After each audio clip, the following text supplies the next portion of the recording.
रमेश और उसका दोस्त एक दुकान में खाना खा रहे थे। तभी उसका दोस्त बोलता है, अरे ये रमेश, हरिश्चंद्र तो चले गए लेकिन तुमको छोड़ गए। क्या मतलब है तेरा? मतलब साफ है मेरा, पूरे गांव में तुम हरिश्चंद्र के नाम से प्रसिद्ध होते जा रहे हो। मेरे यार, मेरे सखा, माना कि तुम्हारे पिताजी के पास खूब दबा के पैसा है, लेकिन इसका मतलब ये तो नहीं कि तुम उन पैसों को गरीबों में लुटाते रहो। इतनी बात सुनकर रमेश क्रोधित होकर बोला, लगता है तेरा दिमाग खराब हो गया है। अरे तू क्या जाने कि गरीबों की मदद करने से मन को कितनी शांति मिलती। इतनी बात सुनकर पास में खड़ा बूढ़ा हंसने लगा और बोला, अगर ऐसी बात है तो तुम्हें सुलेखा को रोज खाना खिलाना चाहिए। बेचारी हर दरवाजे पर घूमती फिरती रहती है। बूढ़े की बात सुनकर रमेश चुप हो गया। दरअसल सुलेखा एक बदसूरत स्त्री थी जो फटे पुराने कपड़े पहनकर गांव में भीख मांगा करती थी।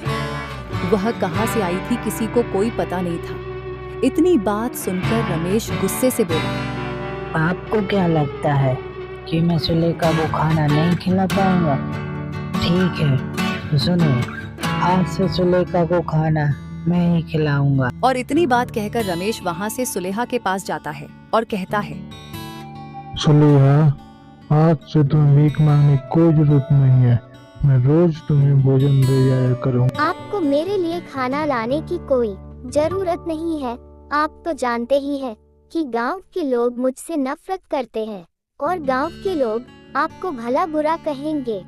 इतना कहकर रमेश ने अपने घर पर कदम रखा ही था कि उसके पिताजी उससे बोले, रमेश, सुना है कि तुम सुलेखा के पास गए थे। जी पिताजी।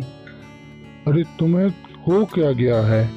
रमेश, देखो, तुम लोगों की मदद करते हो, ये अच्छी बात है, मुझे कोई आपत्ति नहीं। मैं नहीं चाहता कि तुम उस भिखारन की मदद करो।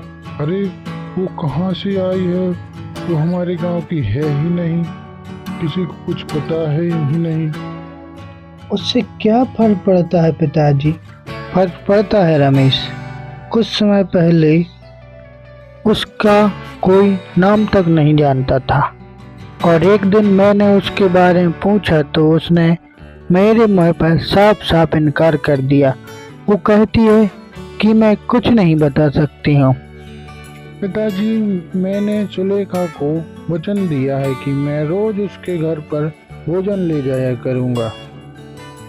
मुझे एक वैद्य ने बताया है कि सुलेखा में एक बीमारी है। उसी बीमारी की वजह से वो इतनी बदसूरत और वो बीमारी छुआछूत फैलती है। मैं नहीं चाहता कि तुम भी उस बीमारी की चपेट में आ जाओ। दरअसल सुलेखा को कोई बीमारी नहीं थी, उसको एक श्राप था और वह श्राप एक ईमानदार व्यक्ति ही दूर कर सकता था। उसको एक ऋषि ने श्राप दिया था और वह श्राप कोई भला इंसान ही दूर कर पाएगा। उसका श्राप रमेश के कारण से दूर हो गया और वह अपने असली रूप में आ गई। उसने रमेश को धन्यवाद दिया और इस कहानी से सीख मिलती है कि हमको दूसरों की मदद करनी चाहिए।